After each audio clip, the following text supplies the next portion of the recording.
got live coverage of every game of Round 18 live this week. What a beautiful piece of rugby league! And this go away from two. Half again! That's all he needs, this guy! How simple did that turn out to be? Ben Barber scores a magnificent sharp try.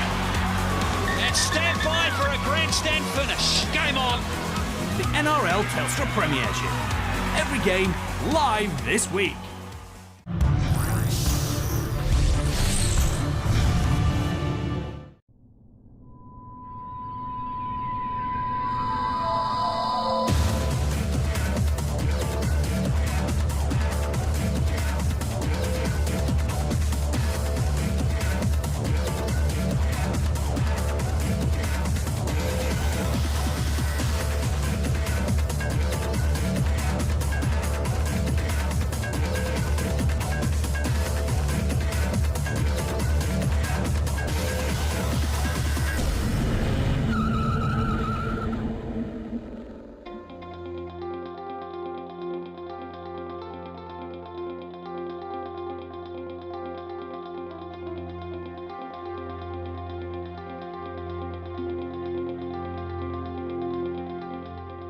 Hello and welcome to another evening of stock car racing here on Premier Sports.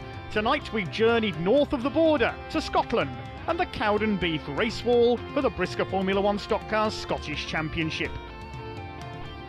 A fearsome track this, awed and respected by drivers in all formulae, and a massive field has gathered here to race for the Brisker F1 Scottish Championship, supported by F2's National Mini Stocks and Stocks Karts here this evening. Conditions are mixed, making car setup difficult as the cars prepare to face the fearsome race wall. The unforgiving concrete wall around the track that gives this raceway its name is feared by all drivers. Plenty of hard hits will be in evidence tonight as the drivers use every ounce of their skill on this tricky wide oval to try and avoid that fearsome concrete wall. Grandstands at Cowdie are absolutely packed ahead of this busy meeting. First leg of a two-meeting Scottish weekend for the F1s who move on to Lochgelly tomorrow. Let's head down to the pits and see who we can talk to with Gary Osborne.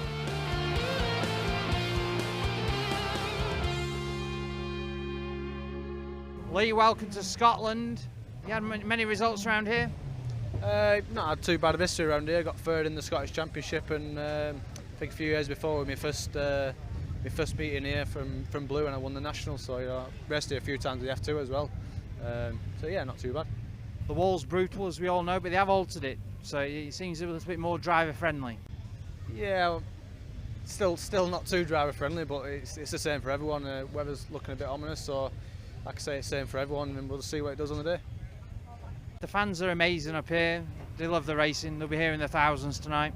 Yeah, that's right. It's good to be back up here. You know, we missed it last year. The weekend we couldn't really come up here, but you know, we're back this year, and hopefully we can make a good show and put a good show on for the crowd because they love it. Courtney, welcome to Scotland, but first of all, Northampton. That meeting final was probably one of the best mini races I've seen for a long time, and you were in the thick of it. Yeah, definitely. I was certainly in the middle of all the battles, and I took a few trips to the fence during it, but in all, it was a brilliant race, and Liam Gilbank just managed to sneak through and win it. I mean, we were all messing about, fooling around, putting each other in, and he just sneaked up the inside. And you managed to have a once in a lifetime, or maybe a bit more after the meeting, you managed to go around in a Formula 1. How was that? To be honest with you, I couldn't believe it. I said, like, the fastest I've ever been in a Mini was still slower than what I was like when I was trying to slow the car down, that F1. It was unreal, the power. I couldn't believe it. It was brilliant. Is that what you're looking to go into when you leave mini stock? So you're going the V8 route? I don't think I'll be going into V8s. I do hope that I'll be going into F1s, but at the minute I'm just like looking for sponsorship and things, because obviously there's a big difference between like the money in a Mini and the money in an F1. So it's all down, it's trying to get speak to a few nice people and hopefully get some money together, hopefully. Yeah, we're like a charity. If we can get some money together, then it'd be great, but hopefully I'll like get a few goes out in one when I turn 16, but I don't think I'll be in one at the end of this year, but we'll have to see for next year. Danny Wayman 212, a man who's competed in many under-25 championships as a driver. What's it like for you to be out there racing in that big race? Yeah, it is. It's a really hard race because there's a lot of young talent now out there, and a lot of the top lads now are under 25. I know there's a couple gone over the hill now, and I'm not far off it now.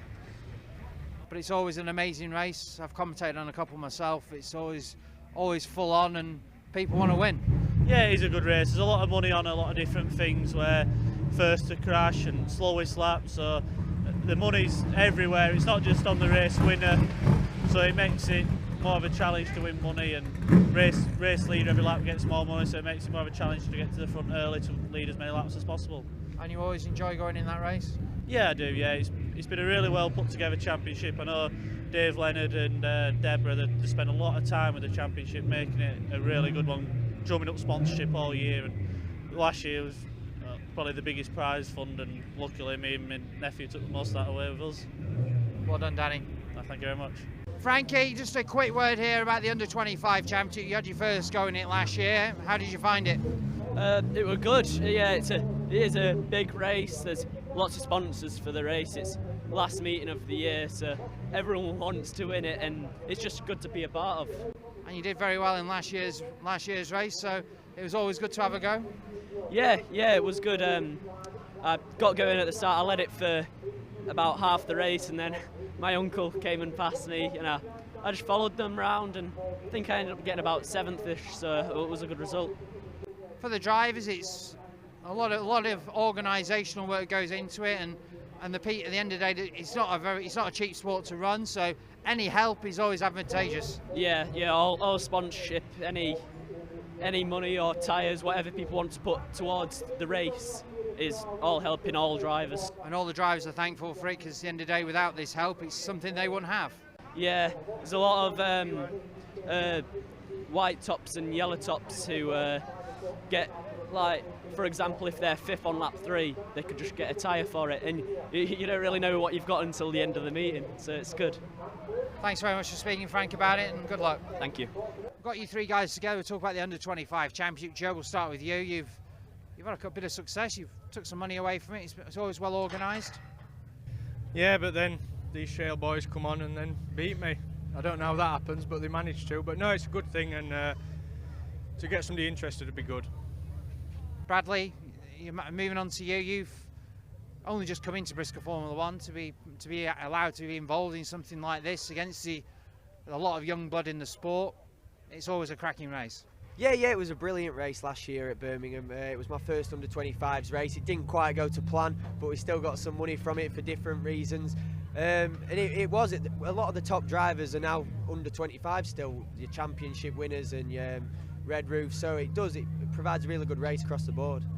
Lastly to Jack, a man who's looking to maybe get involved this year, if you're able to do so. Would be one that you want to participate in? Yeah, we did one last year, and managed to beat these tarmac car drivers who had raced on tarmac for quite a while.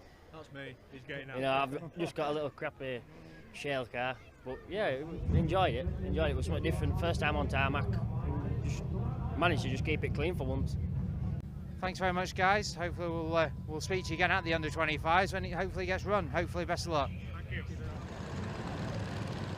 So we're going to start off with something a little bit different here this evening on Premier Sports. These are the stocks carts. First time we've ever seen them here on Premier Sports, and a big grid of nearly 30 of them for their meeting final. There were 4 heats earlier on for these little carts, won by Matthew Fenton, Andrew Duddy, Alistair Houghton and Kelvin Lim. Big grid of these very small carts, maybe small, but they are very spectacular indeed. A formula which has exploded in popularity around the UK's ovals in the last few years, promoted by ex-Brisker F1 star Ian Higgins. Great to see so many of them here at the race wall tonight. Now you can see why it's called the race wall. Just look at that thick concrete wall around the outside, and the drivers will be doing their level best to avoid that, especially in these little machines. Steve Robinson and Russell Sumner in 2 and treble 1 will lead the field away for what will be a 15-lap race. This is going to be an interesting one indeed. It's very slippery out there for these little carts. kart chassis with stock car bodies on the top, and we are underway with the stocks karts final. Already a bit of push and shove, slip and slide. There's the gold top at the back. Danny Nunn in number 295, won that title at Buxton last season. One kart getting sent towards the wall already there, one of the blue graders. I think that's Carl Hayes in number 12 possibly. A little tricky to see the numbers on one or two of these karts. One of the yellow graders getting spun aside there. I think that was Lee Sumner in 112.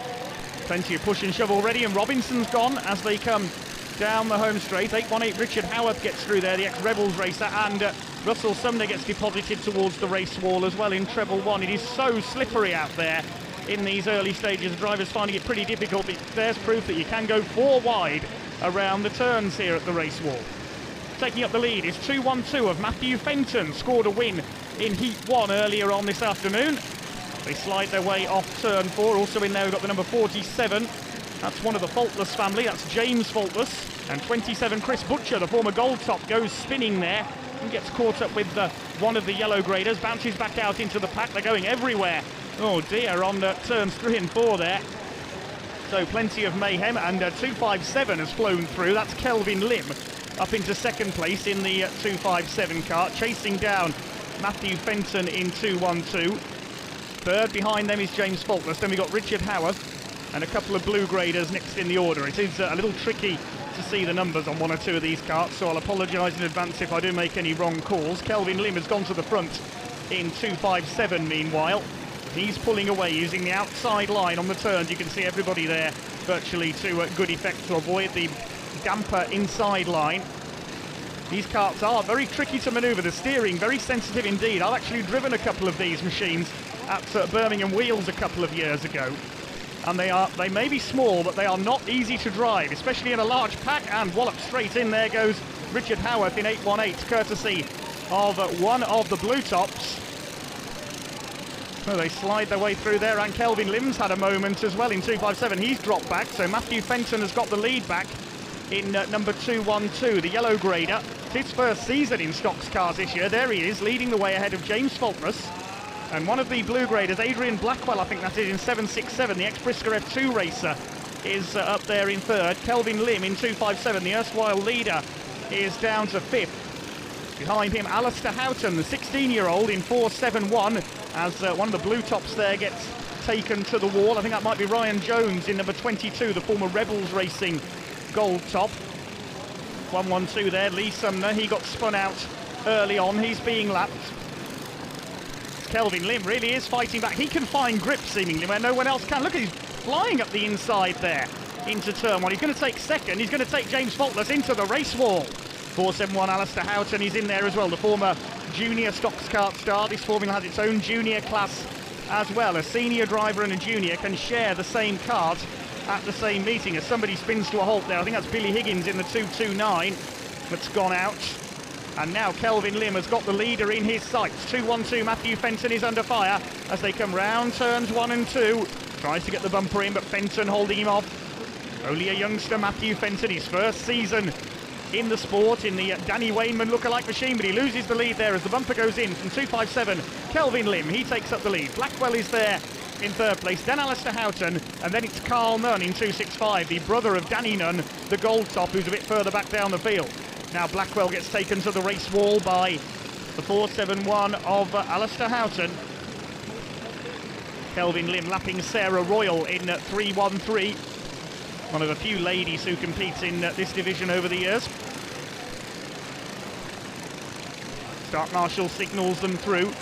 Few back markers ahead of the leaders here. Matthew Fenton together there with Houghton and Carl Nunn for second place. But lapping Thomas Gray in 71 as Kelvin Lim laps Craig Faultless in 247 and Steve Robinson, the ex-Lightning Rod racer, in number 2. They pass one of the higher karts there, stranded on the inside of the home straight. I think that's Chris Lightfoot in 901. You can hire one of these karts for a meeting if you've ever fancied a go at oval racing for yourself, just to try the formula out. There's Houghton, he's got Ryan Jones on his tail in 22. 257 there of Kelvin Lim out in front. They slip and slide their way around. Only 2 laps to go now. Kelvin Lim absolutely dominant here. He's found grip where seemingly nobody else can. and he's heading for his second victory of the afternoon in the stocks carts. He's lapped the number 59 machine there, that's Andy Yull. The kart raced by Connor Benstead in the junior class. Kelvin Lim is away and clear, and he's heading for victory. 1 lap to go in this superb, very lively stocks carts final. Who's going to take second? Looks like Carl Nunn is there. Matthew Fenton under fire from Adrian Blackwell for third. Leader's got Rob Whittaker and Matthew Lloyd ahead of him there. They're on his line on the outside. Hopefully he won't trip over them on the final turn. Here he comes up towards the checkered flag. It's a win for Kelvin Lim, a Heaton final double. Second place is going to go to Carl Nunn, and who is going to be third further back? Matthew Fenton being pushed over the line by Alistair Houghton. A superb third place. Blackwell dropping back on the last couple of turns there. Stranded on the inside, Russell Sumner and Jack Morgan, 111 and 249. Well, that was lively stuff to say the least from the stocks carts. But the majority of them do go the distance in that one. Superb stuff. They may be small, but they are very spectacular, and a formula which has hugely grown in popularity over the last couple of seasons. Kelvin Lim, the winner then by over 3 seconds ahead of Carl Nunn at the flag. Matthew Fenton in third, ahead of Alistair Houghton. Then Ryan Jones and Adrian Blackwell. James Faultless second early on, slipped to 7th. Danny Nunn, the gold top in 8th, ahead of Jordan Thackra, the 16-year-old. And 4.43 Kevin Atkins rounded out the top 10. 20 of the 27 starters finished that one, and the race winner Kelvin Lim got the fastest lap. Let's hope we see the stocks carts again on Premier Sports very soon.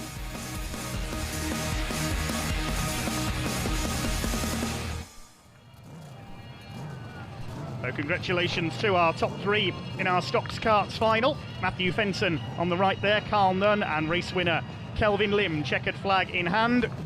Well, the rain certainly is hammering down as the Brisker Formula 1 stock cars get ready for the first of 2 heats to qualify for their Scottish Championship. 2 heats, a consolation and a final and a Grand National for them today. There are 16 cars out there on a sodden track for heats at number 1. Big names to watch in this one include the British champion Frankie Wainman Jr. Nigel Green is out there, the world champion Rob Speake in 318. There's something of a rivalry been brewing between Speakey and Wainman over the last couple of meetings. There's the pride of Scotland in this one, 518 Stuart Sheville Jr. Recently took a couple of wins at Ipswich. Also out there, 388 Paul Ford there on the outside of the red graders ahead of Mark Gilbank. Daniel Van Spijker represents Holland, but it's John Horn, number 19, the lone white grader, who will lead them off. Geoff Gibson and Mark Adkins head the yellows. We are underway with Brisker F1 heat number 1, racing over 16 laps. Already Mark Gilbank very sideways there. This raceway slippery at the best of times when it is soaking wet out there. Stuart Sheville immediately gets the bumper in on 24 of Mark Adkins. The home fans will be cheering for Stuart Sheville, the former saloon stock car star. Also Paul Ford in number 388 as Mark Adkins gets walloped straight in, and so does one of the blue tops. I think that was Michael Stewart in 512 by Paul Ford in 388. We're on board looking back from Nigel Green in car number 445. Spray everywhere as he passes the recovered Mark Adkins in the brightly coloured number 24 car. Mark Gilbank there attacking Ben Riley in 422. Recently won a final at Birmingham in similar conditions to this. Geoff Gibson there, the all-yellow number 249. He's got Paul Harrison, the former world champion, in number 2 behind him. Goes through on the inside into turn 1, being pushed by Nigel Green. There's Wainman in 515 with the black and white checkered roof, the British champion. Nigel Green passes Paul Harrison. Gets some bumper in return there, but there's no real opportunity for heavy hits in this one. The drivers can barely see where they're going. Matt Newson there attacks Paul Harrison, takes him wide. Gets through out of turn 2. Matt Newson in number 16 could be on for a front row slot for one of the World Championship semi-finals. The semi-final grids will be published at the end of today's meeting. We'll see who lines up where later on. Bumpers go in there and wallop straight in goes Michael Stewart and Nigel Green. Oh, line of contact there. That was Wainman doing the pushing in 515. Nigel Green now battling with Michael Stewart in the 512 car. Junior Wainman closing up on Matt Newson in number 16. They slip and slide their way around the Cowdenbeath race wall. On board with Matt Newson, looking forward this time. He heads into the home straight past the grandstands. Big grandstands here because this is the home of Cowdenbeath Football Club, as well as the home of oval racing in Scotland. You can see what a unusually shaped track this is as well. It's got 4 very distinct turns. Some people say it's more of a rectangle than an oval because it's built round the football pitch. Home of the Blue Brazil, as Cowdenbeath FC are known. Well, there is Matt Newson, chased by Junior Wainman in 515. Down the back straight they go. Pick up the leaders shortly. Wait to see if one of our Scottish stars has taken over up front. And there's the half-distance standings, and it is Paul Ford who has taken up the lead ahead of Matt Newson and Junior Wainman. And notice there the starter is waving the flag of Scotland as opposed to the Union flag, which we normally see to signify half-distance in a Brisker F1 race. Is that a political statement, I wonder? Well, I have to say, I've never seen that before. Somebody's dropped out there on the inside of turns 1 and 2. That's 518 Stuart Sheville. So the other Scotsman in this race is out, but it is Paul Ford who has got the lead. Nigel Green still going, but he's struggling a bit. Trying to catch Matt Newson and Junior Wainman. This is the battle for 2nd, 3rd, 4th and 5th. Paul Harrison behind them, and there's Rob Speak. We haven't seen much of him so far. He's got Mark Gilbank in 21 on his tail, and Mark Adkins slowing up in number 24. There's Gilbank, shown stronger form on shale this year, especially at his favourite track of Coventry. Mark Adkins struggles on, hit the wall hard earlier on. There is the battle for 2nd place. Matt Newson still holding off Junior Wainman. The track is absolutely soaked out there. The drivers will be absolutely soaked, and certainly the supporters as well. Well, Paul Ford is away and gone in front. They're not going to catch the Scotsman here. Are we going to see a home win? Wonderful to have seen a home 1-2, but Stuart Sheville Jr. dropped out earlier on. There's his car on the inside along with John Horns as we ride with Matt Newson. Barely able to get the power down there coming off the turns. And Wainman is closing on him in 515. That boards are out for Paul Ford. He's away and gone up the road. We've hardly seen him. He's run away and hid in this one, really, Paul Ford. And it looks like we are going to have a Scottish winner at the spiritual home of stock car racing in Scotland. They lap Daniel van Spijker in 2.31. We are into the last lap now, and it is going to be a win for Paul Ford. We'll watch the 2nd place battle, but here is our race leader, number 388, Paul Ford.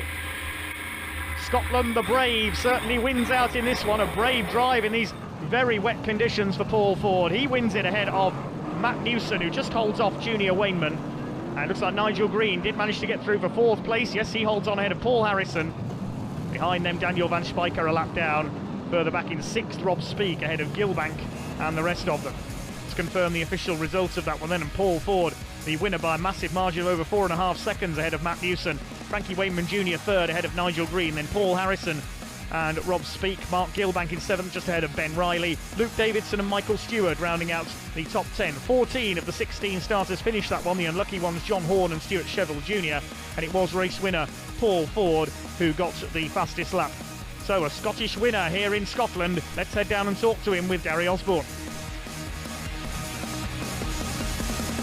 Paul, it's the first Brisker Formula 1 winner in Scotland. The crowd are going bananas for you. The car was awesome. Yeah, I loved it there. We were kind of hoping, as I spoke to you before, that it would maybe come wet. And after the disaster we had 2 years ago, this is we're on to making up for that. So no, I'm pretty pleased with how the car went there. You and Stu were away and gone. No one else was catching you. No, unfortunately for Stuart, he got a misfire there and he had to pull off. But we were evenly matched. We were lapping the similar sort of speed, and I know he was going to be hard to catch, but I was just hoping for a few back markers, just a little bit wacky experience with Stuart, and I was hoping just to try and pick up for there, but he's a tough man to catch. The other half of the entry out for heat number 2 then. 18 cars out there this time. 34 Brisker F1s here in total. Colin Nairn will lead the field away. Despite the name of a Scottish town being his surname, he is not actually Scottish, but may well be an honorary Scot just for today. Mick Saunders out in this one. Tom Harris, we haven't seen him out for a while. He's been racing on the ovals in America. Tom Harris, he's back here today. Lee Fairhurst out in this one as well in 217. Some of the names to look out for. 127 there, that's Austin Moore. Good to see him up at yellow. 183 Steve Whittle, the lone blue top. The Reds headed by Will Hunter in 220, and there's Mick Saunders 150. Frankie Wainman Jr. Frankie JJ in among the Reds. Colin Nairn will lead them off though for 16 laps. The sun's starting to come out here at the race wall. They slide their way off turn 4 to begin the race. Already somebody facing the wrong way there. I think that was Frankie JJ, but it was tricky to see in all the spray as we ride with Lee Fairhurst. He's on the tail of Danny Wainman in the 212 car. Bradley Harrison ahead of them in 25. And how the drivers can see where they're going, I do not know. How they can get round the turns, I don't know. They're sliding all over the place. 237 there, Ollie Ives heads the yellow tops. Dave Willis in there as well in 337, a rare tarmac appearance from him. So your early leader is Colin Nairn in 280. Here he comes ahead of Ollie Ives in 237. Third is Jack France, and then we've got Mick Saunders. Mick Saunders already from red top on about into the third lap. He's up into 4th place. What a start from Mick Saunders. On board again with Lee Fairhurst. His vision reducing further, and somebody spinning out there. I couldn't see who it was. Joe Booth and Danny Wainman battling side by side. Up the inside goes Fairhurst. He takes Booth in 446. Now attacking Wainman in 212. But you can see just what a difficult oval this is to drive. Even in the dry, it's tricky. Somebody spun there as well. That's the 313 of Carl Roberts. Very rare tarmac appearance from him as well. Colin Nairn has been caught meanwhile by Mick Saunders. Driving on rails, Mick Saunders, compared to everybody else, and he takes the lead coming off turn 2. Colin Nairn down to second. Somebody's off there. That is Stuart Smith Jr. And I think that was Joe Booth in 446. They've gone into the tyres on the inside of turn 1. So Stuart Smith in 390 and 446 Joe Booth have tangled. They'll have to go in the consolation. Well, there is number 84 of Tom Harris, the European champion. Defends that title in July at Northampton. Been racing over the last few weeks in America in sprint cars on their dirt ovals. We haven't seen him in Brisker F1 since Buxton at the end of April. It's great to have him back, and he is flying through into 3rd place there, past Ollie Ives. Will Hunter is next in 220. He's going to go through into 3rd place as Jack France gets put away there in the background by, I think, Danny Wainman in 212. Joe Booth still trying to get going again. I think he's stuck on the grass there on the inside of turn 1. The football club certainly won't be happy with him tearing up their pitch. 84 Tom Harris in one of the Davidson family's cars today. He sold his own car earlier this year. Half distance, he's still second though behind the 150 of Mick Saunders. Colin Nairn still well up there in 3rd place as they lap Steve Lewin in number 443. He started from the back from novice grade. Sure, Steve Lewin used to race under number 129 several years ago. We've also lost our other novice grader in this one. Sam Render in 385 has dropped out as Lee Fairhurst puts the bumper in on Colin Nairn. He's going through into 4th place, leans the white grader wide and goes through. There's Lewin in 443, being lapped now by 237 of Ollie Ives. He's got Mark Gilbank, no, not Mark Gilbank, Bradley Harrison, I apologise, on his tail in 25. Similarly coloured car there from the front. Mark Gilbank was in the other race, the other heat, of course. Bradley, the son of Paul Harrison, who we saw in Heat 1. UK's first 4th generation Brisker F1 racer, we believe. Bradley Harrison in 25. Grandad Willie Harrison was world champion in 1982.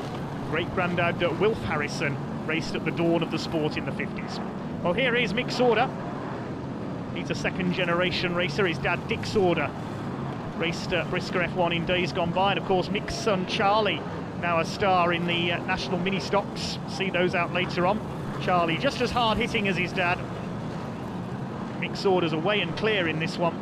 In the back marker traffic, he's lapped Jack France, he's lapping Steve Whittle in 183, also Dave Willis in number 337. Nobody's going to catch Mick Saunders here. He was up to 4th place after only 2 laps. Phenomenal drive by Mick. His car just in a different league to everybody else's in these conditions. Hasn't visited Cowden Beath, I don't think, since his Brisker F2 days. Frankie JJ in treble 5. We're looking back into the sun here at Cowden Beath. Hard to believe that it was so wet for Heat 1. We're on the last lap now. Still very slippy out there, of course, but not for Mick Sauder. He has mastered the conditions perfectly, and he's heading for victory. Frankie JJ attacking Jack France further back in the order. But it's going to be a win for Mick Sauder. Here he comes, pushing Ollie Ives as he comes off the final bend, and he takes the win. Nobody near Mick Sauder in the closing stages there. That's his first win at Cowden Beath. For it's got to be getting on towards 10 years now that he last won here in his Brisker F2. Power slides his way round the raceway in celebration. Round the race wall, of course, I should say. Nobody's hit that concrete wall too hard yet, fortunately, but I'm sure things will ramp up once we get into the finals. Great stuff then from 150 Mick Sauder, the man from Hertfordshire. Long trip to Scotland here this weekend, but he takes the win by a margin of over 6 seconds ahead of Tom Harris. Will Hunter in third place ahead of Lee Fairhurst, and Bradley Harrison and Danny Wainman. Yellow top Ollie Ives in 7th ahead of Steve Whittle. Colin Nairn 9th, having led the early laps, and Frankie JJ rounding out to the top 10. 15 of the 18 starters went the distance that time around, and it was Tom Harris in 2nd place who got the fastest lap of the race. Let's head down and hear from race winner Mick Sauder. He's talking to Gary.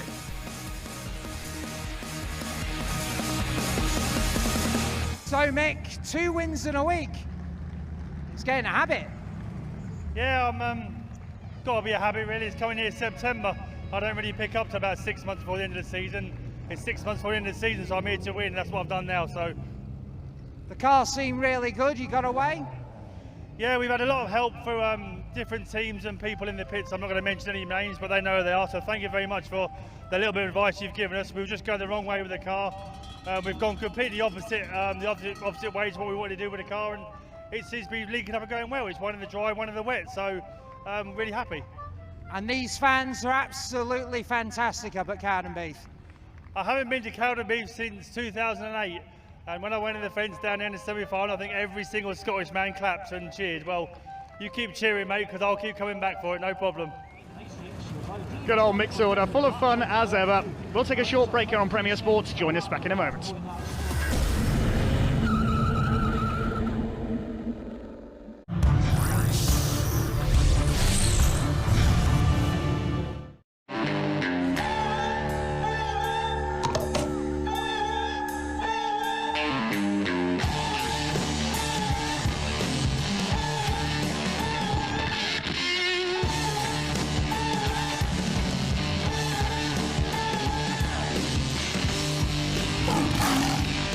The beast. Dare to go double with Magnum Double Chocolate.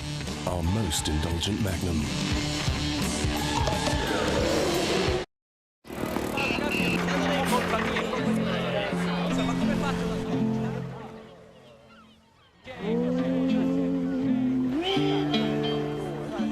Wider than a mile, I'm crossing you in style someday.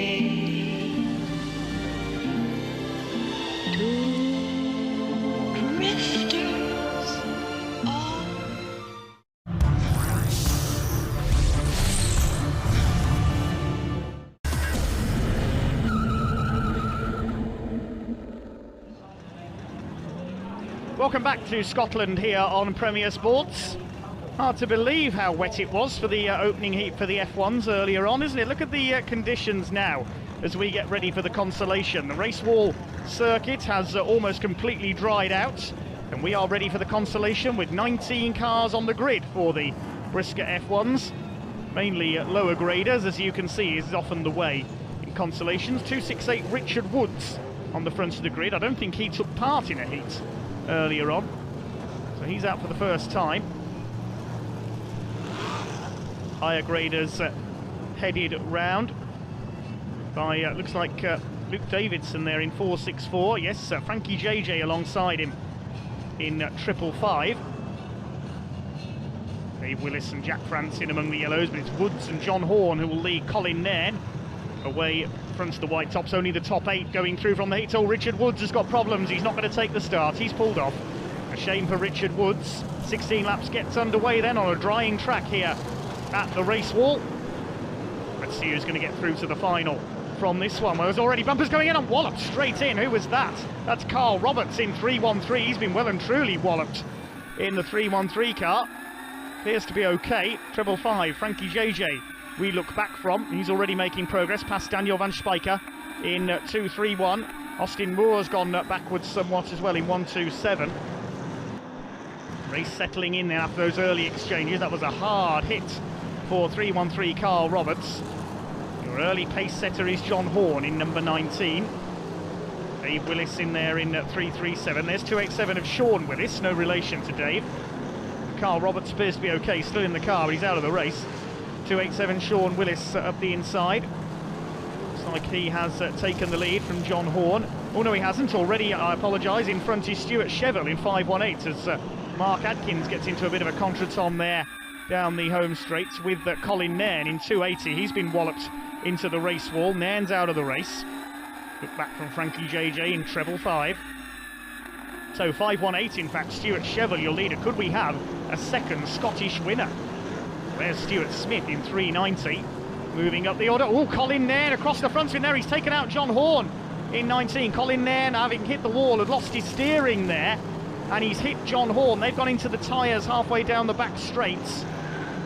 Nearly took out Stuart Smith in 390 as well. We look back from Frankie JJ in treble 5. He's got Luke Davidson behind him. Goes up the inside.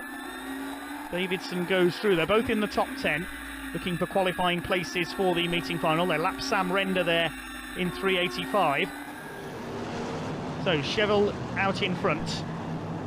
Pick up the leader shortly, but you can see now the true fast pace of this tricky four-turned oval. There's Smith in 390, past 443 of Steve Lewin. Great stuff so far from Stuart Smith. He is absolutely flying. Flings it off the turn there, a real joy to watch here. Stuart Smith, he got taken out early on. Oh, he runs wide, puts himself in the wall there, coming off turns 1 and 2. Past the stranded car on the inside of Mark Adkins. I think it was him who went into the wall along with Colin Nairn earlier on. But 390 Stuart Smith is absolutely bombing along here. His lap times are much quicker than everybody else's, looking at the live timing. He is closing on Stuart Smith, but the caution is out. Stuart Cheville still with the lead, but the caution has come out for an incident somewhere on the raceway. I would suspect it's John Horn and Colin Nairn on the back straight. Ah, there we are. Look at the state of Colin Nairn's car, and he's also been collected by the look of it by Geoff Gibson in the 249 machine. They're stuck there on the inside of the back straight. We're at half distance. It's Stuart Cheville with the lead. Stuart Smith is up to second. There is a back marker in between the two of them. Sean Willis is third, ahead of Michael Stewart in 512. Then we've got Joe Booth, Luke Davidson, Frankie JJ, Jack France, Dave Willis, and the rest of them. So Stuart Smith Jr. surely has to be the favourite here in this consolation event. He's right behind Stuart Cheville for the restart. It'll be Scotland versus England. I'm sure the bumper will go in very quickly from Stuart Smith Jr. He's been so quick so far in this consolation. Now the conditions have dried out after tangling with Joe Booth in his heat. Down into turn 1 they go. Then we're back underway with this Briscoe F1 consolation event. Michael Stewart up into third place past Sean Willis in 512. And Stuart Cheville holds on in front. Are we going to see a second win for a Scotsman? 5 laps to go. Here comes Stuart Smith. He's up the inside. The bumper goes in. He goes through. 390. Stuart Smith into the lead. The man from Rochdale takes over from the local lad in 518. Michael Stewart in third place. Then we've got Joe Booth. He's going well. See just how fast this oval is now. Real fearsome track this is. Thundering their way round turns 3 and 4. Nobody able to stop Stuart Smith. Not even the local laddie Stuart Cheville Jr., who's won many, many races here during his days in the saloon stock cars. 390 Stuart Smith, the former world champion. Won that back in 2007, if memory serves me right, at Kings Lynn.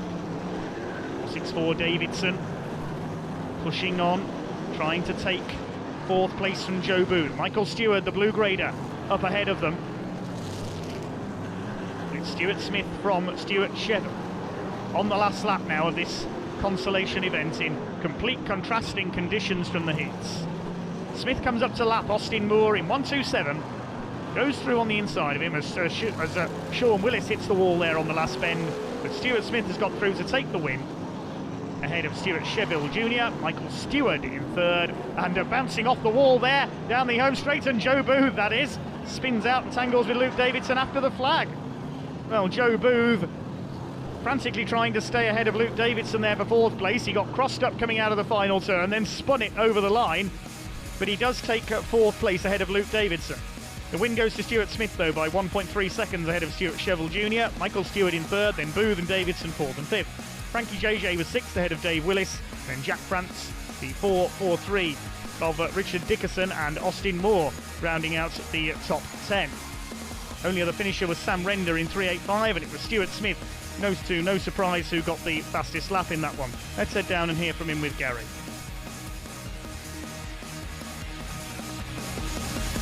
Stuart, tough consolation. Stuart Sheville hard to catch.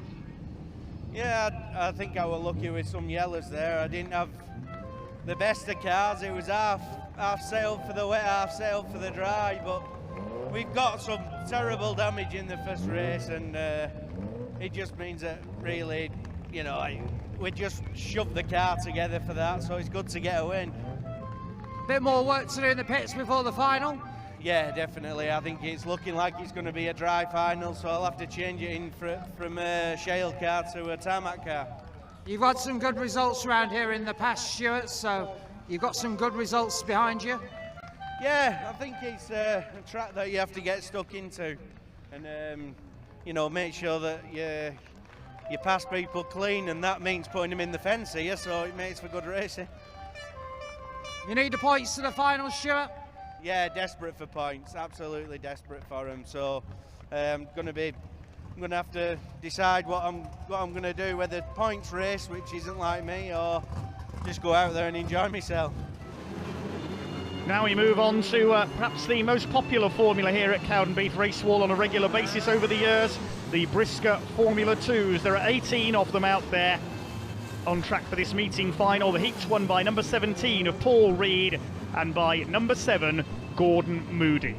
Multiple national points champion, and this race is probably going to be between him and the number 647, the black and white roof car there of the British champion Chris Burgoyne. Won that title in Northern Ireland last weekend.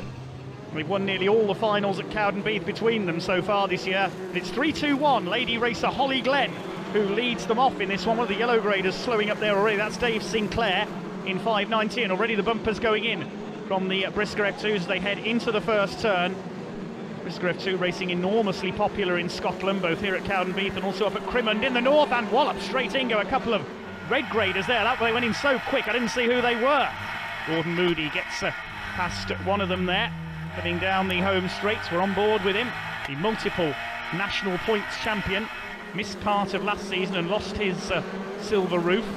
Seems quite unfamiliar actually seeing Gordon without the silver roof. He's won the points so many times in recent years. Let's look at the speed these cars achieve around this frightening concrete walled bowl. 3-2-1, Holly Glenn is your race leader. Moody blasts down into turns 1 and 2. Bit of a tangle there up ahead of him. He dodges that. That's Burgoyne in 647. He's tangled up with the 512 car of Jason Blacklock, the white grader. A challenge on for the lead here going into turn 1. We have a change of leader. That looks like the 317 car of Simon Cranson, and Paul Reed's in there as well in number 17. They run wide, bouncing off the race wall. On the blue graders coming through there as well. A little tricky to see the numbers in the sunshine now. 217 Cranson gets pushed wide. 317, that was 217 Craig Reed, I apologise, not 317 of Cranson. Gordon Moody gets past another couple of cars there on turns 3 and 4. You see just how fast the race wall is. Almost as quick as Hensford down in Staffordshire. There's 317 Simon Cranson. He's come to a halt on turns 1 and 2. Apologies for getting him mixed up there with Craig Reed in 217.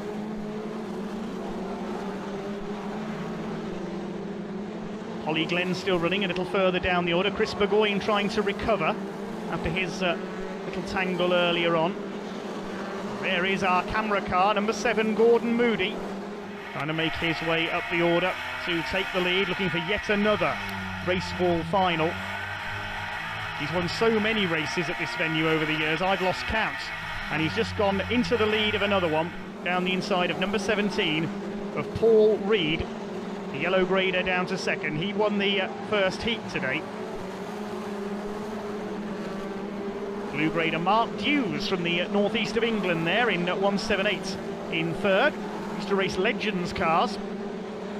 And up there in fourth place, I think that's Robbie Dawson, possibly in 8.54. We'll confirm that in a moment. Dews trying to go through for second place. Yes, he's got it there into turn 1.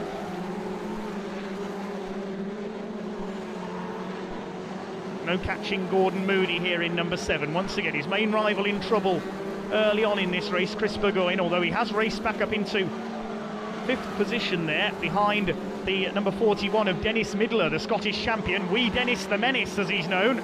That's the man in 4th place, and Burgoyne attacks him, sends him to the race wall, and through goes Chris Burgoyne, the British champion. Chris Burgoyne won the world title here at Cowdenbeath back in 2002. Said there's never been a louder crowd in stock car racing. Chris Burgoyne now attacks Paul Reed, goes through. He'll now chase down Mark Dews. So even with an early tangle, these two, Moody and Burgoyne, they just cannot be beaten here at Cowdenbeath. They got the setup absolutely perfect. They've won virtually every final at this venue between them in 2016. Well, Moody is just driving away with this one. Round turns 3 and 4, he comes past the grandstand. So many titles Gordon Moody has won. Often a controversial figure, but a great entertainer. One of the most successful men in Brisker F2 in the modern era. He's had a brief go at Brisker F1 as well. And he is heading for victory. Yet another race wall final win for number 7. Gordon Moody. Here he comes, arm out of the cab window. He can afford to relax on this final lap as he comes in for yet another final win. Gordon Moody, your winner. Chris Burgoyne coming back through for second, despite that early tangle with Jason Blacklock in 5.12. And third place, I think it was Mark Dews in 1.78, holding off Robbie Dawson, and the rest of them, Dennis Midler dropping back in the closing stages with some damage after he got walloped straight in by Gordon Moody. Well, we'll confirm the results in a second then of that typically lively Brisker F2 race wall final. Apologies again for getting one or two of the numbers mixed up in there. Moody the winner then by 3 seconds ahead of Chris Burgoyne. Third going to Mark Dews ahead of Robbie Dawson. Early leader Paul Reed in 5th position. And the leader at the start of the race, Holly Glenn, in 6th. Aaron Vates, normally a shale racer, taking 7th ahead of Gary Syme. Chevy Mills, another visitor from the south, and Daniel Scrimgeour rounds out the top 10. The other finisher was Wee Dennis Midler. Chris Burgoyne got the fastest lap in 2nd place. Let's go and hear from our race winner, Gordon Moody. We'll just grab a quick word with Gordon if we can. That was that's a fast track out there. Yeah, it's fast out there. I knew I had to try and get on Chris at the start, but got held up, so I think Chris probably would have been in a good position to win the race, but did a bit of acrobatic dive over the top of somebody. Another final win for you on your home track. We're over 400 already, so it's always good to win a final. Yeah, that's what we want, you know. It's nice to win a heat, but everybody's going for the final, aren't they? And you certainly are, and your lead in the national points is extending all the time. Is the number 7 team going to Barford tomorrow? Yeah, that's the plan at the moment, so unless something pretty major happens, we'll be there. Now it's on to the final for the formula that has been, in my opinion, the wildest formula of 2016 so far, the National Mini Stocks. There are no fewer than 26 of them on the grid. 2 heat wins earlier on for the man at the front of the red tops there in the estate car, Finn Sargent. Heat 3 went to the European champion, Charlie Ginchard, in 183. He starts directly in front of the gold top. Courtney Witts in number 1. Charlie Saunders in there as well. Non-qualifiers from the heats as always start from the back in graded order, including 180 Jack Witts, Courtney's brother. So here they come then, ready for a 12-lap final here at the race wall. 282 Tom Streets and Harry Watson in 128 on the front of the grid. Here we go, and already one of the blue graders out of shape and wallop. That was Declan Kavanagh and I think Gillan Bullock in 101. Oh goodness me, we're on board with double heat winner Finn Sargent. He shoves those two tanglers wide there into turn one, but he's lost a place coming out of turn two. I think that's Chloe Serple in 613 getting through. Now Chloe has had, I think, the longest journey of all here today, certainly in the minis. 613 Chloe Serple all the way from Plymouth, and we've got the caution flags out already for a car in the wall, turn one. That's Lucy Shaw in 361. She's crashed into the pit gate. Try and see what's happened there. She tangled with one of the blue tops. It's Harley Burns in 299, and into the gold painted pit gates, painted in memory of Scottish mini stocks racer Keir Miller, who sadly lost his life just over a year ago. Harry Watson at the front for the restart then, ahead of Jackson Whitehead in 330, Roger Stansfield, Jensen Brickley, then Harley Burns. There's Chloe Serple in 613, the Devonshire girl, and then Finn Sargent in the bread van, as his team calls it, the Mini Countryman Estate. 2 heat wins for him today, so he's going for a hat-trick. Behind him, that looks like Liam Gilbank in 21. Then we've got Ginchard, Ben Chalkley. Then we've got one of the Evans twins. We'll wait and confirm which one that is, because I always get those two mixed up. That's Tyrone Evans in 381. Next in the order. Behind Tyrone is Courtney Witts. Then we've got Catherine Harris in number 8. Then the other Evans twin, Lewis.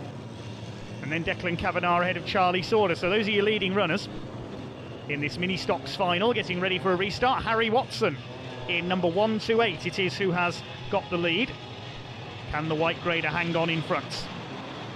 Here we go. Jackson Whitehead on his tail in 330. Somebody running wide there, Harley Burns in 299 as we go green once again.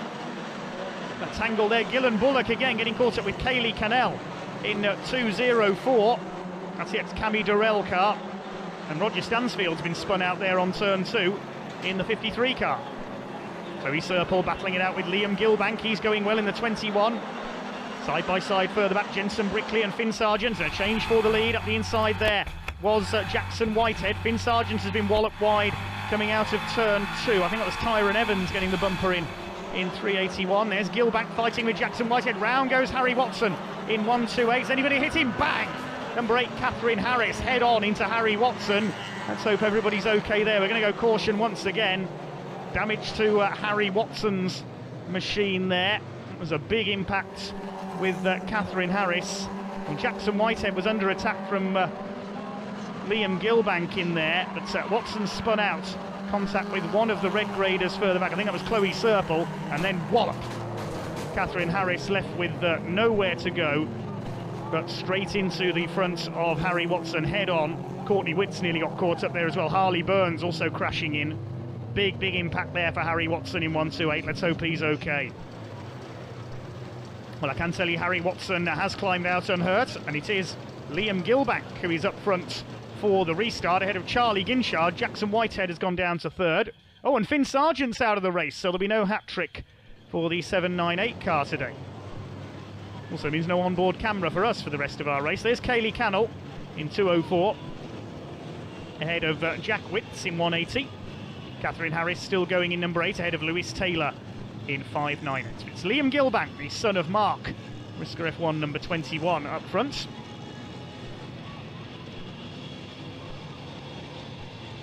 Ahead of the 183 Charlie Ginchard, Jackson Whitehead in 3rd place. Now Charlie, the European champion, won that on arguably an even faster raceway than this over at Venray in the Netherlands. Saw him have a win on our last stock car programme from Northampton. Let's see if he can do the same again here as the speed mounts were green once again. Down into turn 1, the bumper almost goes in from Ginchard. Being taken wide there, Jensen Brickley in 246 by Charlie Sauter in 152. Down into turn 3 they come. Ben Chalkley in 269 in the middle of that group. And Jackson Whitehead gets taken sideways by Chloe Serple. Round goes the 330 into the tyres. Well, big impact there for Jackson Whitehead in 330. At least he kept it off the football pitch. Gilbank still under fire from Ginchard. One of the Evans boys getting taken wide there. That was Lewis Evans, because Tyrone Evans is having a go at Ben Chalkley for third place as Charlie Ginchard has a go at Liam Gilbank for the lead. Tries to get the bumper in there at turn 3. He can't shift Gilbank. This is good defensive driving by number 21, Liam Gilbank. Into turns 1 and 2 they come. They're coming up on a back marker. That's Jackson Whitehead. Amazingly, he's got going again after being smashed into the tyres there down the home straight. Here comes Ben Chalkley as well. Ginchard's finally got the inside. He takes the lead coming off turn 4. 4 laps to go. Ginchard leads. Chalkley trying to follow him through into second place. The rest of the pack starting to string out a little now. Third place is Gilbank. Fourth, it's the number 381 of Tyrone Evans. He's going to try and get the bumper in on Gilbank. Fifth behind them, Chloe Serple. Then it's Courtney Witts. And chasing them, Lewis Evans. I think that is in 392. And it's Charlie Ginchard out front. Maybe looking for the silver roof this year, trying to take the silver off Courtney Witts.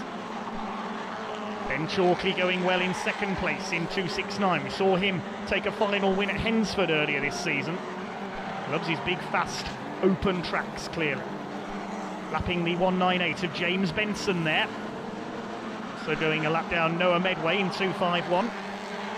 They're on the last lap now. It's going to be a win for Charlie Ginchard. Good controlled drive.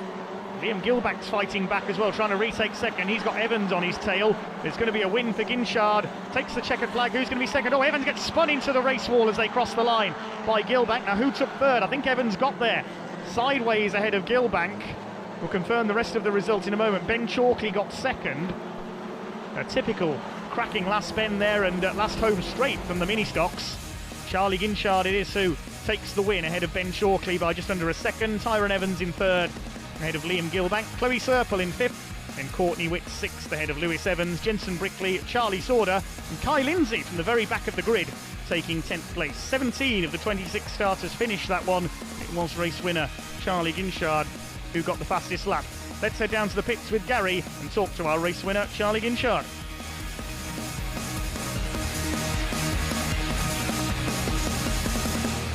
Charlie, Liam was going very well at the yellow flags and you just managed to squeeze past.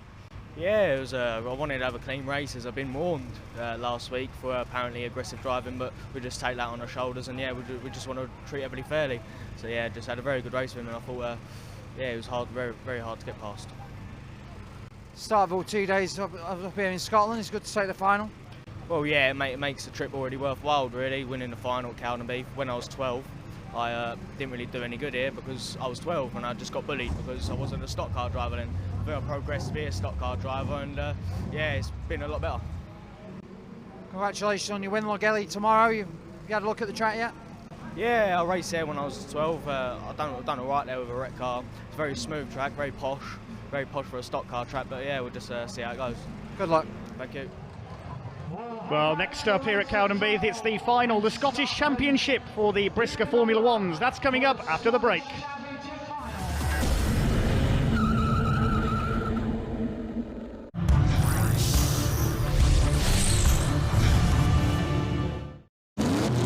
You're Sam, right? Yes. Winston Wolfe. Don't get up. So you're a landlord now, a property magnate. It's just my wife's old flat. But you've taken out direct line landlord insurance, right? After all, they guarantee they won't be beaten on price. I didn't know that. Prize plum. Sorry? It goes well with Magnolia. Get direct line landlord insurance from £125.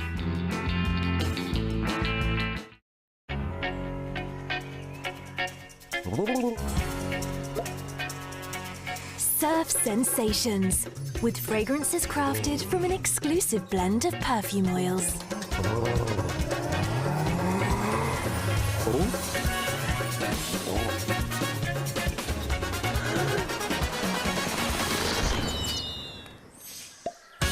Surf Sensations, with fragrances crafted by perfume experts.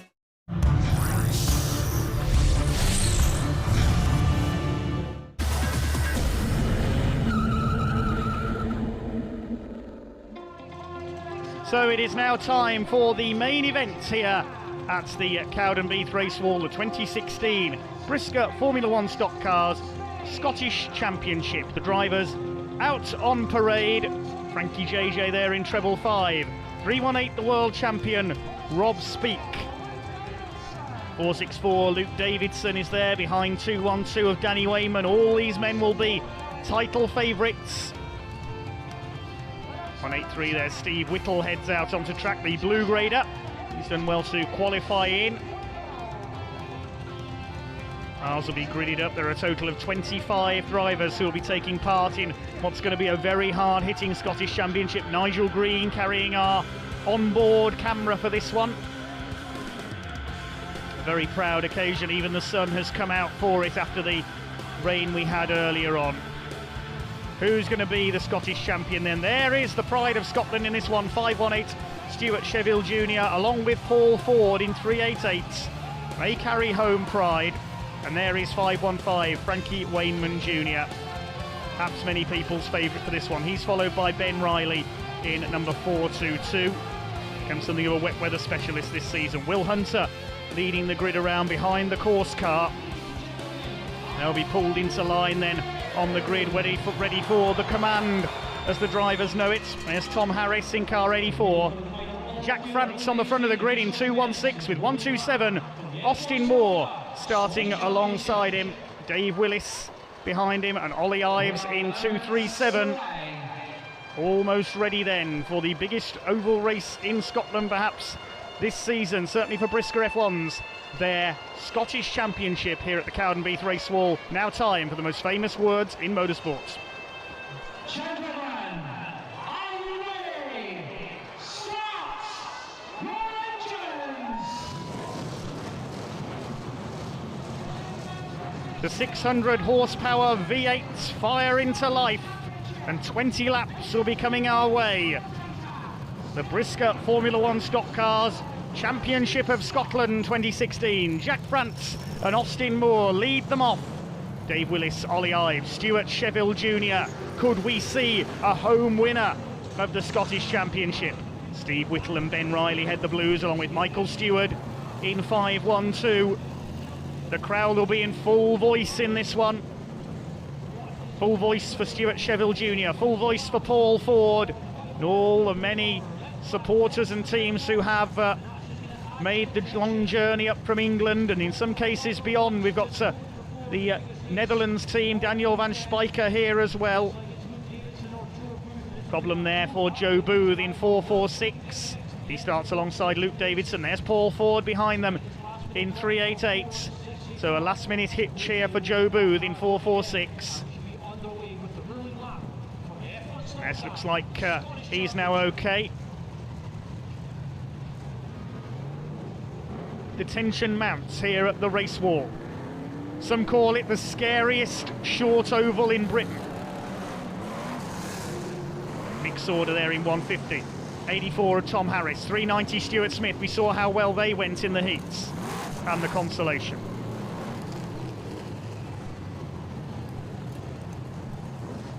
Heat 1 winner Paul Ford, Heat 2 winner mixed order, consolation winner was Stuart Smith Jr. Somebody pulling to the inside there, that's Bradley Harrison. Looks like he may have a problem in the 25 car. So hope he can get that going again for this 20-lap Scottish Championship. Waiting for the green flag. Let's get ready to rumble. We're underway. Jack France in 216 leads them off. Watch for bumpers going in as they come into the first turn. Here we go. Will Hunter's been picked up already, and he and Steve Whittle get put away well and truly by Mark Gilbert. Wallop straight in as well goes Matt Newson in number 16, courtesy of Junior Wayman and Stuart Smith. Oh, it's chaos on the first turn. Complete mayhem as we expected. And a whole clutch of cars are going to be out of the race already. More cars go in. Austin Moore and Ollie Ives have gone in. I think it's still Jack France leading in 216. Facing the wrong way there, Will Hunter. Stuart Smith's out of the race, damage to the right front, so the consolation winner has gone. That's his second crash of the day. And such a fast-paced start, there were inevitably going to be casualties. Down into turn 1, Mark Gilbank hits the wall with his rear wheel. Another car pulling off there, I think that's Will Hunter in 220. And a caution flag, not surprisingly, coming out with all that incident in the first few laps. Austin Moore there has hit the inner wall. Matt Newson is off on turn 2. I think he's the reason for the caution flag. Look at the state of his car. Just checking that Matt is okay. Well, the scoreboard shows that it's Jack France in the lead, ahead of Stuart Sheville. Dave Willis in third, then Ben Riley, Michael Stewart and Paul Ford, the two Scotsmen, both in the top 6. Stuart Sheville Jr. What a fairy tale result it would be if he can win this. Recently took his first final win in the sport at Ipswich. Dave Willis in third, then Ben Riley. Paul Ford, the first red top, lurking there in 6th in the white car. He's got Paul Harrison behind him, then Tom Harris. I think that's Nigel Green next, and then quite possibly Mick Sorder rounding out the top 10. Mark Gilbank out of the race, so is Ollie Ives. Got caught up with Austin Moore earlier on. Also lost Matt Newson, Will Hunter, and of course Stuart Smith. Plenty of early casualties as expected then in this 2016 Scottish Championship for the Brisker F1s. 11th place there is Junior Wayman, Rob Speake in 12th. So it's Jack France in 216, the son of Graham France, who raced under the same number, who is in the lead. Sheville in second, then we've got Dave Willis, Ben Riley, and the rest of them. Here we go then, the revs beginning to rise, and we're away once again. Green flag drops and we're down towards the first turn. Jack France under attack, he locks up and wallop, straight in he goes. Stuart Sheville takes the lead of the Scottish Championship, and Speake puts Wayman away on turns 1 and 2. We're on board with Nigel Green in 4.45 as behind us Mick Sorder gets pushed towards the wall. Green slowing up, he's in trouble. Nigel Green dropping out of the race, so another big casualty there, and I think we've got yellow flags again. Somebody else gets fired in there, that's Paul Ford in 3.88, one of the Scotsmen in trouble. There goes Michael Stewart ahead of Paul Harrison in car number 2, and Rob Speake has been put away. 3.18 Rob Speake, there's heavy damage there, we just caught a glimpse of. The caution is out again. Well, Rob Speake, you can see the damage to the right front of his car. We'll find out what happened. Lee Fairhurst going through there in 2.17. We'll see what happened to Rob Speake. Sheville with a clear lead. Now look for Speake, there he is, and Junior Wayman behind him. And going into turn 1, Wayman attacked, and in they went. Went in so hard, our camera shakes there on turn 1. Well, wallop straight in no uncertain terms for Rob Speake, and the officials just checking that he's okay. Well, there we are, good to see that Rob is okay. He's going to take a quick checkup from the medics. That was a hard hit into the concrete race wall. We get ready for a restart then with Stuart Sheville Jr. up front for this one, ahead of Michael Stewart in 5.12. We'll confirm the rest of the top placings in a second as they head round on the rolling lap. Bit of damage to Steve Whittle's car there, you can see on the inside. Lee Fairhurst out of the race as well in 2.17, so many early casualties. We've also lost Paul Ford in 3.88. And I think we've lost Stuart Sheville as well. Yes, it's Michael Stewart up from there, Sheville's car on the right of your picture. So we've lost both the Scotsmen. Great shame there won't be a home winner here at the race wall in this Scottish Championship. Michael Stewart in 5.12, the blue grader, is your leader. Here they come then towards turn 3. It's Paul Harrison in second place in number 2. Getting ready for the restart then. Tom Harris in 84 third, ahead of Ben Riley. He's gone well so far. Behind him, Mick Sorder. Here we go then. Green flag goes down once again. We are back underway. Michael Stewart then in 5.12 leads into the first turn, chased by Paul Harrison and Tom Harris. And already, I think we've lost over half the field in just those first 3 or 4 laps. Tom Harris attacking number 2 of Paul Harrison for second place. They back wheels, they nearly tangled there coming down the home straight. Mick Sorder going through past Harrison, but he runs wide on the exit of turn 2. Retaking the place there is Harrison, also in behind them that looks like Danny Wayman in 2.12, but it's Stewart that leads ahead of Harris. Harrison in third, then Sorder, it is Danny Wayman up to 5th, Ben Riley 6th, and then Luke Davidson in 4.64. Race has settled down then. A after those wild opening exchanges. Bradley Harrison in there in 25. He did manage to get the car going after those problems on the rolling lap. But now the leader's starting to get a bit more spread out. Tom Harris is chasing after Michael Stewart for the lead. Paul Harrison goes wide again, courtesy of Mr. Front Bumper himself, Mick Sorder, who goes through down the back straights. Behind him, Danny Wayman gets caught up with Harrison. Harrison nearly loses it. Lucky not to be T-boned there coming into turn 4. He nearly went right across the track. He's lost 3 places as a result of that because Wayman, 464 of Davidson and 25 Bradley Harrison have got through. Meantime, we have a change up front. 84 Tom Harris takes over at half distance ahead of Stewart, Sorder, Wayman, Davidson, Harrison, Paul Harrison in 7th. Then Ben Riley, Dave Willis and Frankie JJ round out the top 10. Paul Harrison gets put in again, this time by Ben Riley in 422. But it's Tom Harris, the hitman as some call him, back in Brisker F1, and he could be heading for the Scottish Championship, but not if this man's got anything to do with it. 150. Mick Sorder. Got to chase down Michael Stewart first for second place. This is a great drive by the Blue Grader. They're lapping Steve Whittle in number 183. So Tom Harris leads the Scottish Championship final. Looking for his biggest win of the season so far.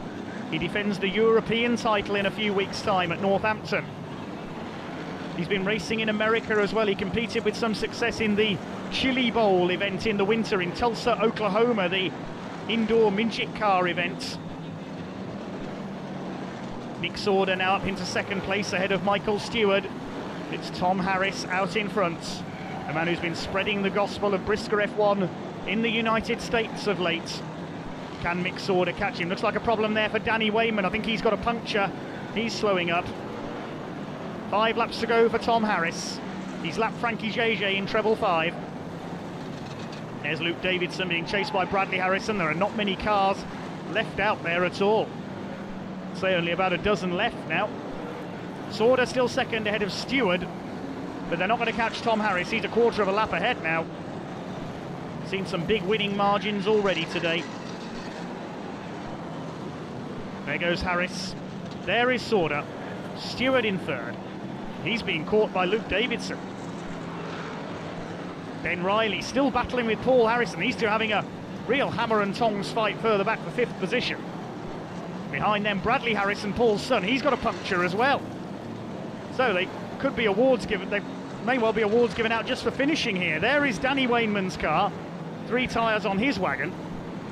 Well, they're not going to catch Tom Harris, keeping his head while all around him are losing theirs in this chaotic Scottish Championship. 1 lap to go, 1 to win for the European champion. You'll be adding the St Andrews cross to those red and yellow checkers here at the wheel of the Luke Davidson prepared car. 84 Tom Harris across the line. He's Scottish champion for 2016. What a return to Brisker F1 following his race exploits in America.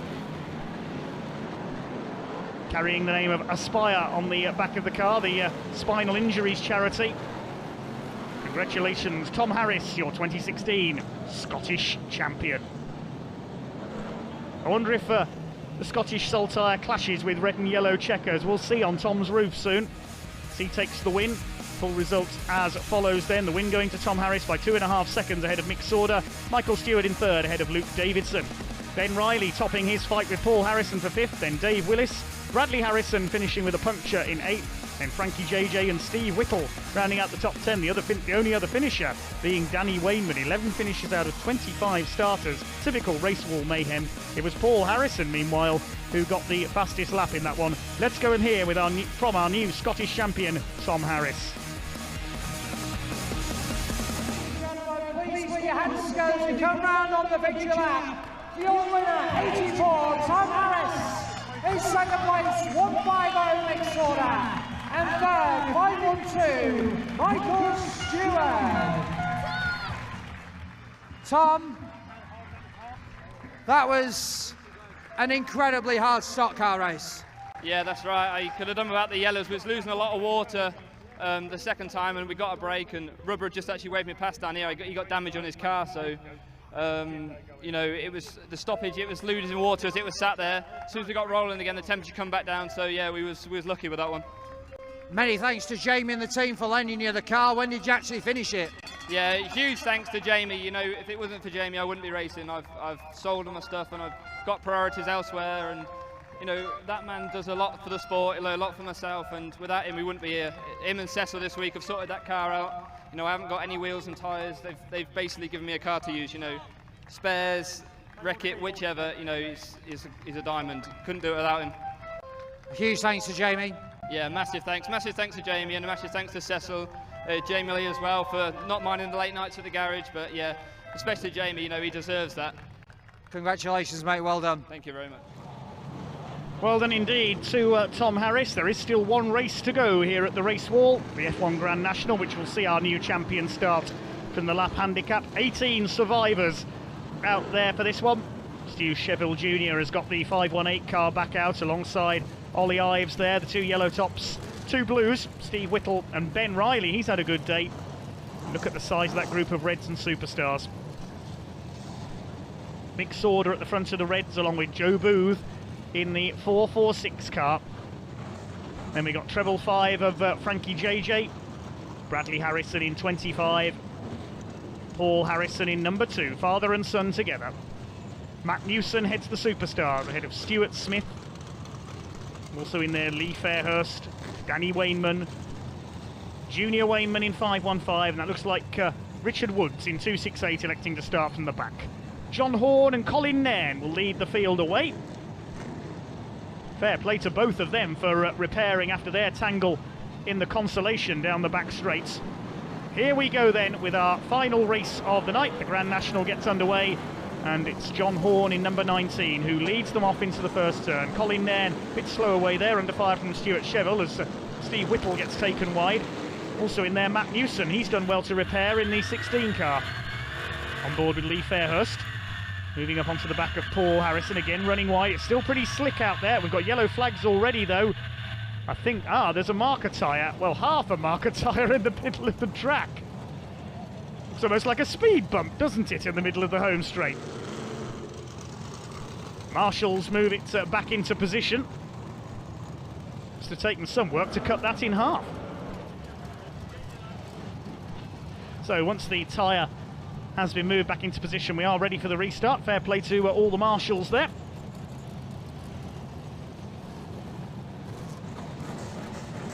Ready for a restart under the Cowdenbeath floodlights. Really is a magnificently appointed raceway, this one. The Cowdenbeath race wall, spiritual home of Scottish oval racing. Of course, in recent years we've seen the rise of Lochgelly Raceway as well, where the F1s will move on to after this meeting. Crimond up in the north of Scotland as well. But here at Cowdenbeath we're about to get back underway. John Horn in number 19 in the lead. Down into the first, and he's going to be fired straight into the pit gate by Stu Sheville. It's been a luckless meeting for John Horn in the 19 car. It looks like he's out of the race once again. On board with Lee Fairhurst in 217, chasing the repaired machine of Matt Newson, number 16.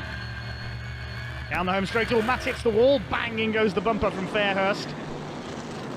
Newson runs wide, nearly collects the stationary car of John Horn, and Newson's in trouble again. He's going to be out of the race. Yellow flags again, I would suspect, for John Horn in number 19. Colin Nairn in behind him, and poor John Horn. It's been a disastrous season. Newson, not surprisingly, pulling off as well. I think something broke on his car heading down the home straight, which is why Lee Fairhurst hit him. But it's Stu Sheville up front. Could we see two Scottish winners in this meeting? Two different Scottish drivers winning races in the same Brisker F1 meeting. I don't think that's ever been done before. We've had a Scottish 1-2 in a meeting final at Birmingham a couple of years ago on Gala night, if I remember rightly. But we've never had two different Scottish drivers win races in the same meeting, certainly not in the modern era. But Stuart Sheville could be about to achieve that. We saw Paul Ford win Heat 1. Ben Riley in second, Mick Saunders there in third. But Sheville gets his boot down quickly at the green flag there as we go back underway. Back and racing with this Grand National. Into turn 1. Are they all going to get round? Amazingly they are. There is Junior Wainman further back in 515, but it's 518 who's got the lead. Through into second goes Sauder. Third is Joe Booth in 446. They get ahead of Ben Riley. Next in the order, Junior Wainman and Lee Fairhurst. Behind them, Paul Harrison. We're on board with Lee Fairhurst, the former world champion in 217. Won that in 2012 at Skegness from the back of the grid, and Wainman into the wall there in 515. Fairhurst using the curb there as he gets through. That was a neat little move. Behind them Paul Harrison, then Tom Harris, who's making up his lap handicap quite well here. Helped by the caution period for John Horn. Stu Cheville Jr. still leads the way. Cheville family very active in saloon stocks over the years all over the country. They had a big feud with the Webster family, which hit the headlines in oval racing with some very hard hits going in, especially here at Cowdenbeath. Fairhurst back on board with, now attacking Ben Riley in 422, trying to move into the top four. He's done so. Now will chase after Joe Booth in 446 for third place. Half distance, it's Cheville, Sauder, Booth in third as Ben Riley gets fired in there by Danny Wainman. It's Fairhurst fourth. Fifth is Tom Harris. He's made it up to fifth from the lap handicap. Then the Wainmans, Ben Riley and the Harrisons. Scottish flag out again to signal half distance. Wonder if that's a political statement. Lee Fairhurst trying to get the bumper in on Joe Booth then for third place.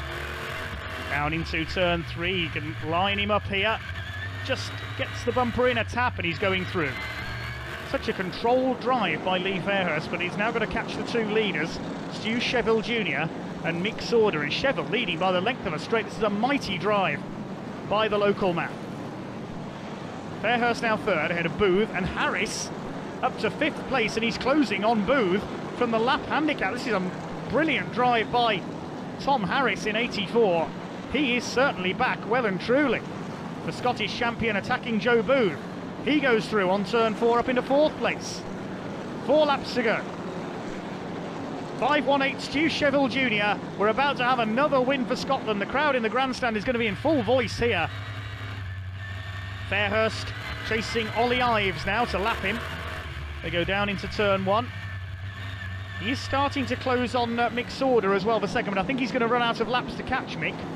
Well, there is our leader, and by a very handsome margin as well. 518 Stu Cheville Jr. Can Mick Sauder catch him? I don't think he can.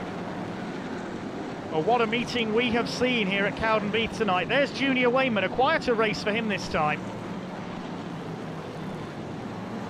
On to the last lap of the evening then. We're going to have 2 Scottish winners here tonight at the Cowdenbeath race wall. Paul Ford took heat 1, and now coming in to win the Grand National, Stu Cheville Jr. takes the checkered flag. Well ahead of Mick Sauder, Lee Fairhurst and Tom Harris fourth from the lap handicap. Brilliant effort by all involved. What a fantastic meeting. Well done indeed to Stu Cheville Jr., a winner in front of his home crowd. 2 Scottish winners in Scotland. Absolutely wonderful. Stu Cheville will head round to claim the spoils of victory then. Very proud evening for Scottish drivers and fans. I'm sure we'll see Stuart move up the grades soon. We'll be finding out shortly as well the grids for the World semi-finals as well. The World qualifiers are now complete.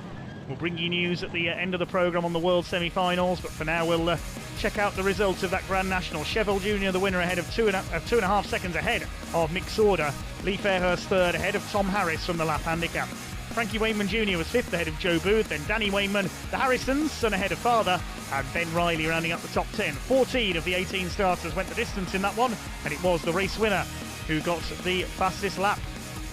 Set down and here from race winner, Stu Cheville Jr.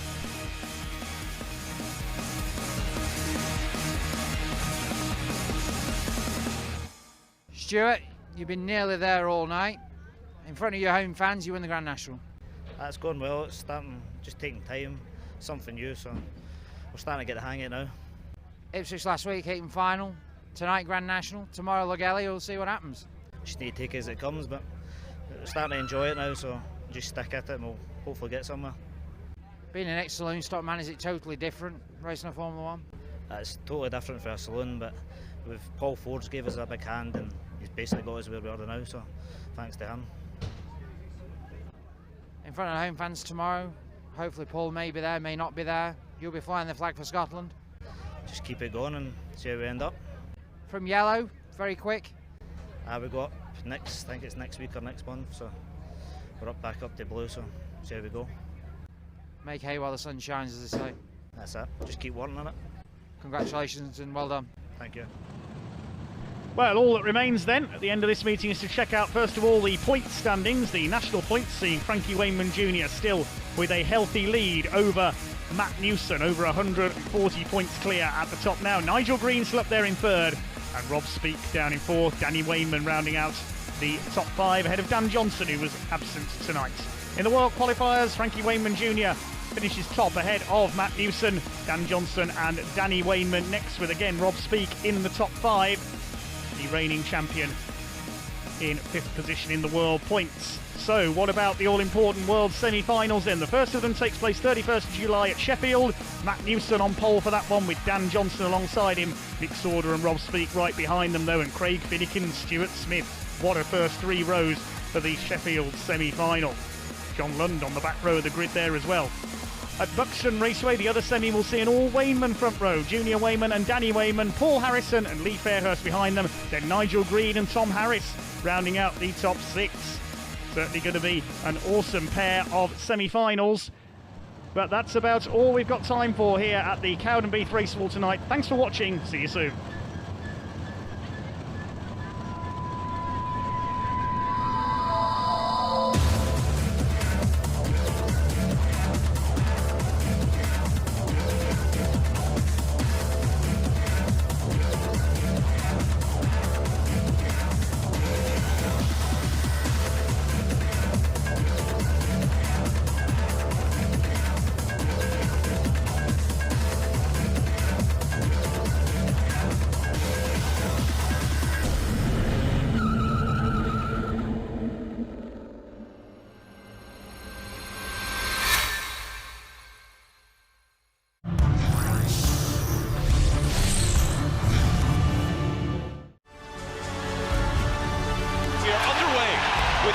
Six. And Dumoulin got the puck now, fakes a shot, takes one, he scores!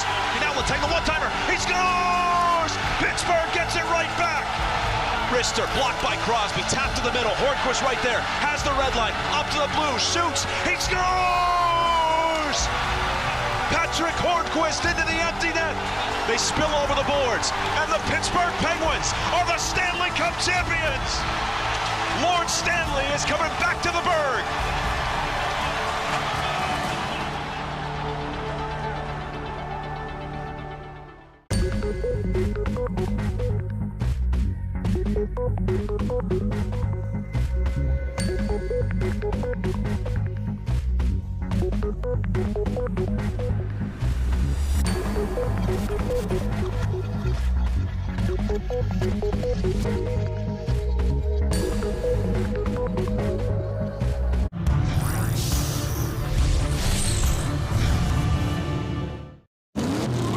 You're Sam, right? Yes. Woodson Wolf.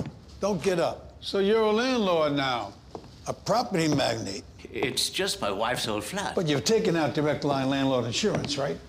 After all, they guarantee they won't be beating our price. I didn't know that. Prize plum. Sorry? It goes well with Magnolia. Get direct line landlord insurance from £125.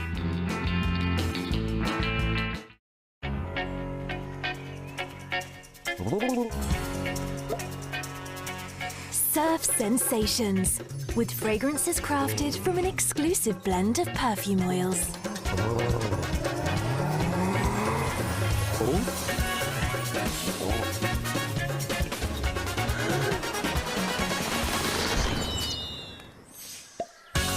Surf Sensations, with fragrances crafted by perfume experts. Simple cleansing wipes are now even better. Our new Aqualock pack locks in hydration, keeping every wipe fresh from the first to the last. Feel the freshness as each wipe instantly hydrates, leaving your skin feeling clean and refreshed. Smile and see how good it feels. If you've taken out a loan, mortgage or credit card, you may be in the dark as to whether you've paid PPI. At haveigotppi.com, we'll find out for you. We've already secured millions of pounds for our clients. Make today a brighter day. Simply text PPI to 80800. haveigotppi.com. Oh, what's that? It's my new Flora Freedom. It's dairy-free. And delicious. Yeah, and all mine. New dairy-free Flora Freedom. No moo, all mmm. Can the Knights hold on? Caesar. Crossfield kick looking for Kroger. Pen play! And Kroger scores the countdown! This time Austin. This is it. Lake Austin. Look out! Puts it the right hand side. Brad Keselowski up front. Around goes Kurt Busch. Keselowski's going to hang on. Keselowski wins at Daytona.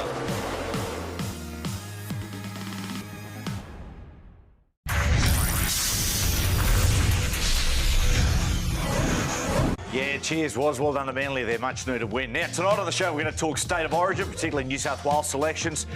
We've got a very, very special Fletch and Heine. Got to have a look at this one tonight as we pull back the curtain on the show. And also not the NRL news. Let's go.